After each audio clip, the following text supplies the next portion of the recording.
ನಮಸ್ಕಾರ ವೀಕ್ಷಕರೇ, ನಾನು ನಿಮ್ಮ ಸುರೇಶ್ ಬಳಗಾನೂರು. ವಿದ್ಯಾರ್ಥಿಗಳಿಗೊಂದು ಕಿವಿ ಮಾತು. ಬಹುತೇಕ ವಿದ್ಯಾರ್ಥಿಗಳು ಅಥವಾ ಸಾರ್ವಜನಿಕರು ತಮ್ಮ ಬಗ್ಗೆ ತಾವೇ ಕೀಳರಿಮೆಯನ್ನು ಇಟ್ಟುಕೊಂಡಿರ್ತಾರೆ.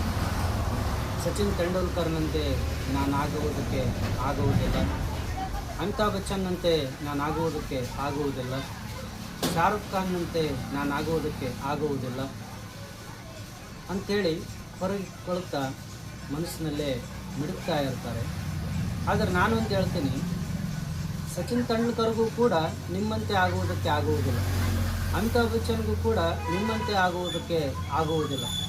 ನಿಮ್ಮದೇ ಆಗಿರತಕ್ಕಂಥ ಒಂದು ವ್ಯಕ್ತಿತ್ವ ಇರ್ತದೆ, ನಿಮ್ಮಲ್ಲಿಯೂ ಕೂಡ ಒಂದು ಬುದ್ಧಿವಂತಿಕೆ ಇರ್ತದೆ.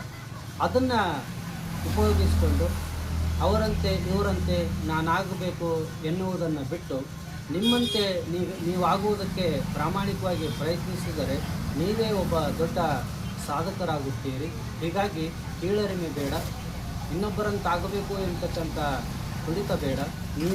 ನೀವಾಗಿ ನಿಮ್ಮದೇ ಆದಂಥ ಒಂದು ವ್ಯಕ್ತಿತ್ವ, ನಿಮ್ಮದೇ ಆದಂಥ ಒಂದು ಸಾಧನೆ ಈ ಸಮಾಜದಲ್ಲಿ ಶಾಶ್ವತವಾಗಿ ಉಳಿಯುತ್ತದೆ. ಹೀಗಾಗಿ ಎಲ್ಲರೂ ಬುದ್ಧಿವಂತರೇ, ಅವರವರ ಕ್ಷೇತ್ರದಲ್ಲಿ ಯಾರೂ ದಡ್ಡರಲ್ಲ.